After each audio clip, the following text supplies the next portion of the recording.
People always talk about something. It's like flashbulb memories. These events in which you have this this recollection of everything that's going along in your life when there's this event throughout all of history that goes on that becomes a great historical event. And so you remember all the things that are going on in your life besides that event. So, examples that come up usually in the American context are the JFK assassination and the 9/11 terrorist attacks. To me, another example in retrospect which is coming to mind is actually Trump's victory in the 2016 election. That, to me, definitely is a flashbulb memory. People on the chans and the related spheres call this event the Great Meme War. For a reason. It felt like the entire world was against us for supporting him. Something as simple as the memes of Pepe and Chatelet, they felt like a true act of rebellion back then. And those who shared them felt like they were true comrades fighting against the system. And the world back then, it was like a bizarre horror film with all the clown sightings and the spirit cooking and Pizzagate. It was a different vibe, and you had to be there. And it really, looking back, it was one of the funnest parts of my life. One of the most exciting, definitely. Then Trump's actual term began, and he did not bring in any sweeping change as we hoped. Trump was a novice politician who had never served any term of office. And what he did when he took power is he was trying to maintain political capital by allying with the Republican Party establishment. And he appointed many figures by doing so that would undermine his populist goal of draining the swamp. As a result, his cabinet was a rotating door of unloyal neocons who would not act upon his promises. And they were not populist or firebrands or paleocons. And so all the people that support him felt they had been betrayed by that.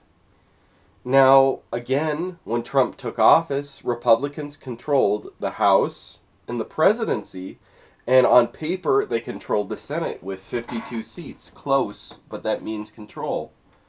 But the only real legislation they were able to accomplish of any real meaning was the tax reforms of 2017. The Republicans, then after that, would try and do the glorious thing that they had campaigned on for the past decade or so, repealing Obamacare. And it turns out that John McCain, as his last dying wish, would prevent that from happening. Then the ability to have legislative victories closed with the 2018 House elections when Democrats took the House. As an executive without ability to legislate, Trump was still able to appoint many positions, important positions, including 3 Supreme Court justices. He was able to enact executive policies which lowered legal immigration, illegal immigration, and most importantly, took down hugely the most dangerous form of immigration, alleged refugee resettlement.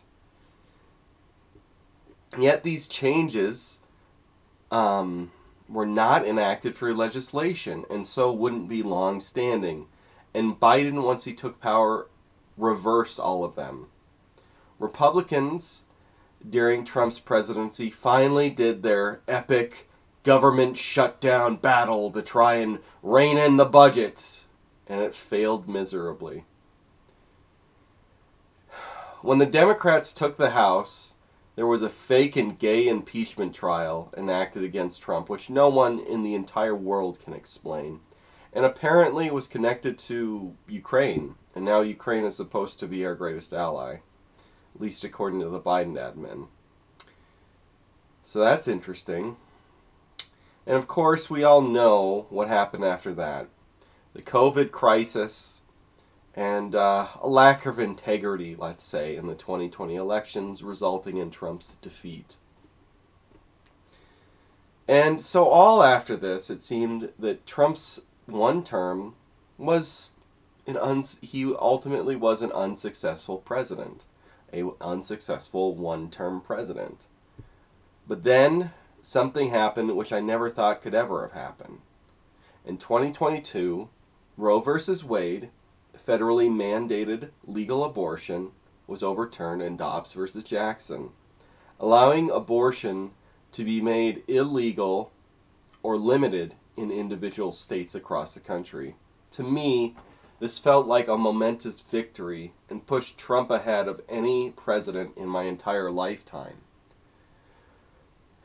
Before all this, if you were upset about abortion and you knew about it and you read about it, it seemed that abortion had been declining in the United States. That the amount of people that had abortions, the amount of abortions that were done, it was all in decline. And more and more people over time, because less and less people were doing it, seemed to believe that it was wrong. And it seemed that despite the victories with promoting homosexuality and gay marriage that ended up happening, that it was moving in the favor of abortion is immoral, and that even if it's impossible, abortion was in decline, in recession. Once Roe versus Wade was overturned, though, looks like that was all not the case. I thought that Roe versus Wade being overturned, then abortion would just become illegal or limited at least to the first trimester across most of the red and purple states. And I thought because society was becoming less and less pronatalist, and more women were choosing not to have any children at all, it wouldn't be seen as an important topic. This is one of the most ignorant ideas I've ever had in my entire life, I guess. Because it turns out that people who don't want to have children are the most supportive of abortion. The people that aren't affected by children, they're going to be the most supportive. And I thought that they wouldn't be that way, but I thought the exact opposite of the truth. And so as less and less women want to have children, apparently once Roe versus Wade was overturned, they were more and more supportive of abortion, despite having less sex and being less at danger and less at risk of having risky, unwanted pregnancies. But that's not what abortion was about, apparently. Abortion was about not having children, and that's what I should have realized. I always thought that being pro-life was something that Republican politicians lied about to their base to get votes.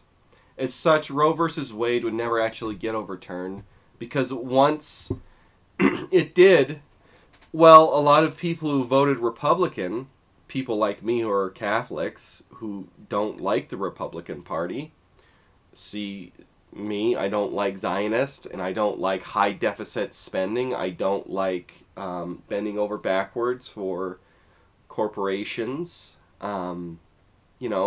Maybe we wouldn't be as excited about them anymore. So I always thought that they rode the issue to gain votes, but never really wanted to take away legal abortions across the country. Turns out, though, I was half right. I was right about the parts that Republicans did not have their heart in the pro-life cause. But I was wrong about that whole part about Roe versus Wade never actually getting overturned. And now we can see this because Trump and many other Republicans are clearly having buyer's remorse now that you can't have an abortion in a handful of red states. Many pro-life voters, I think, now feel a righteous indignation. They know that they've been lied to, and that they know that the Republican Party never had them as a priority. While some of their points might seem stupid to me, I never thought that imposing a nationwide abortion ban through the House and Senate was a goal. I always thought it was overturning Roe versus Wade and overturning abortion locally within states was the goal. But I understand, regardless, I understand why they're so upset in general. And I can't really blame them for it. They have been a bloc which has been used to gain votes, but which has never been given any real meat. And now, as soon as they're given their meat, the Republican Party is throwing them under the bus, putting them in the back seat to the Zionists and to big corporations. And these people, they were the bread and butter of the Republican Party, right? For decades and decades. While they never got their due, and terrible neocon and terrible Tea Party politics took the front seat. And so now I understand if they want their revenge and they want to tank the Republicans this election in revenge. It's just the way it is. And I understand why they're angry. But I think this loops us back around to the present day. After we got done talking about the 2016 and 2020 elections, Trump now is running for a third time against Kamala Harris. And the energy which was present in 2016 in that great meme war, that's gone, even despite his assassination attempt which he survived. And I know the reason why it's gone. It's because Trump is now a known entity and not some sort of messianic figure, which people are hoping through his cult of personality will save this country. Now I know that Trump is better than Romney, McCain, or Bush, but Trump's flaws, they seem so much more apparent now than they did in 2016. Trump's flip-flopping used to be ignored by his supporters. That flip-flopping, which I don't know if anybody was around back then, which caused me originally to support Ted Cruz as the least worst candidate in the 2016 election.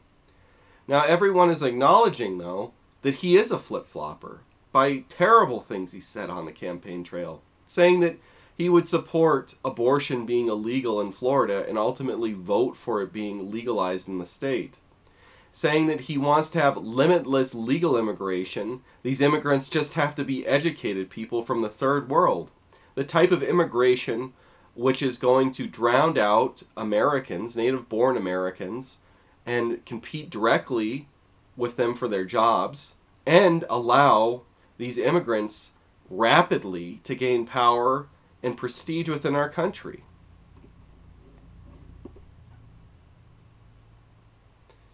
But all this taken into consideration, I endorse Trump again. And I think in doing so, that Americans should vote Republican in the down-ballot elections in the U.S. House and the U.S. Senate in order to support Trump. Why, you may ask? Well, let's go back to that first term, Trump's actual track record. He did appoint 3 Supreme Court justices, and that resulted in a 6-3 Supreme Court advantage in favor of conservative justices. These justices are fighting affirmative action, which is great, and they did overturn Roe versus Wade, which, even if it's overturned in some kind of victory or overturned with victory in the House and the Senate, or it's overturned through some kind of state by state making it legal in referendums, it still was great that it happened. But Tom Walz, the man who's running as a Democrat for vice president, has publicly stated that he supports abrogating the First Amendment guarantee of free speech, and that he would support the erection of hate speech legislation in the United States. If the United States had hate speech laws, we're truly cooked. Not just those like me who support the founding heritage stock of the United States of America, who support Christianity, my religion, Catholicism, who support traditional family values. Not just those people within the United States, but all people who want freedom across the world. You see, this issue is of extreme importance because America has a unique influence over the entirety of the world, both because of its size, but more importantly because English is a lingua franca of the internet. Americans' ability to criticize authoritarian governments is extremely important in fighting globalism and mass immigration across Europe. If American free speech goes down, then the populist right in Europe is doomed. The second part of Trump's track record, which I think earns him a vote despite the terrible things he said about stapling green cards to the back of college diplomas, is his track record on immigration. I'm going to go with that over some stupid gaffe he made, his actual track record. And what was his track record? He reduced all three forms of immigration. He reduced the targeted immigration of people who go by the name of refugees in the United States by over 90%. And while he was not as successful as we would have hoped, he fought continuously throughout the entirety of his term to lower the amount of illegal immigrants. And finally, through executive policy, he decreased the amount of green cards and naturalizations of immigrants just by not issuing more green cards and not issuing more citizenships. And, you know, the doom date, the date of doom, the date at which the United States becomes a non-white majority nation, it's going backwards now, or I should say forwards in time. It's not coming near us anymore. At its closest point near us was 2036. It moved back to 2042.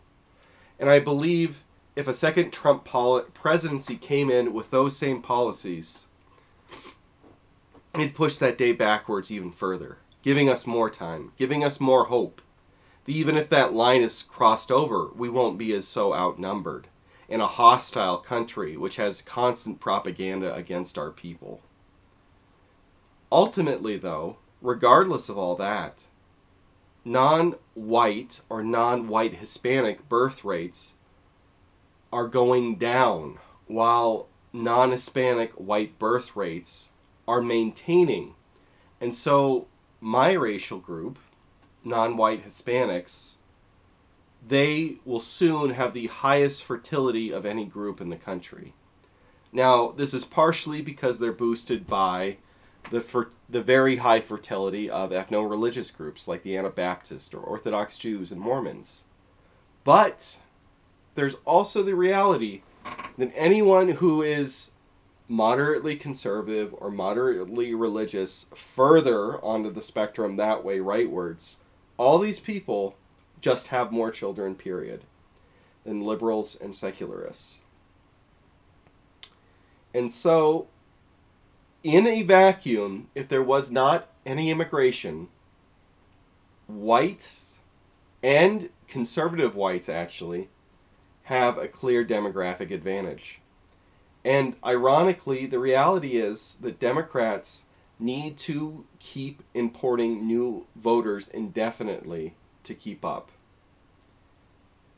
So whites currently have higher fertility rates than Asians or the group that's called American Indians. And they're identical to blacks. And there's every indication that black will go below whites and Hispanics will go below whites within the next 5 to 10 years. The consequences of these discrepancies in birth rates means that whites will actually start gaining again a higher proportion of the general population and may never actually become a plurality of the population and may ultimately be able to maintain their majority indefinitely. That is, of course, if immigration stays low and actually becomes irrelevant. Well, that seems impossible. There's infinite immigration, right? There's infinite immigration since Hart-Celler. Well, maybe not. The United States is now higher than almost, in terms of birth rates, higher than almost every single country in Latin America. American women at 1.66 have more babies than Mexican women, than Brazilian women, than almost every other country in the New World. If Americans can block what the shift of immigration would have to be to keep non-whites going into this country, immigration from South Asia and sub-Saharan Africa, then by the grace of God, we will still have our country, and we will be able to regain and increase our falling influence. But in order to do such a thing, we need to fight. And we need to do everything in our power politically to lower immigration. And the Republican Party should adopt pronatalist policies. I don't think that they're going to do so. But we need to yell loud that they need to do so. I understand that Trump did make that retarded comment about stapling green cards to the back of college diplomas. But even if he put that into place and his policy in the second term was worse than his policy in the first term, we know who his opposition is. Harris is the border czar, and her solution to illegal immigration is to put buses, seat them in buses, prevent the border guards, prevent local border state police from stopping them, and do everything in her power to provide support for these illegal immigrants. Right? All this being said, this brings to question, can Trump win though? Especially after 2020 and the various irregularities which happened during that election. Many state governments are trying to defortify the elections and make them more balanced and fair, which would help us. Likewise, the Democrats don't have the same cover they did to have fortified elections. The COVID crisis is over. And there are some positive signs because Trump is polling better against Harris than he did against Clinton and Biden. But I guess at the end of the day, none of that really matters. What matters is the will to resist what these people are doing to our country. For me, I always believe it's better to go down swinging than to give in to fate like a coward.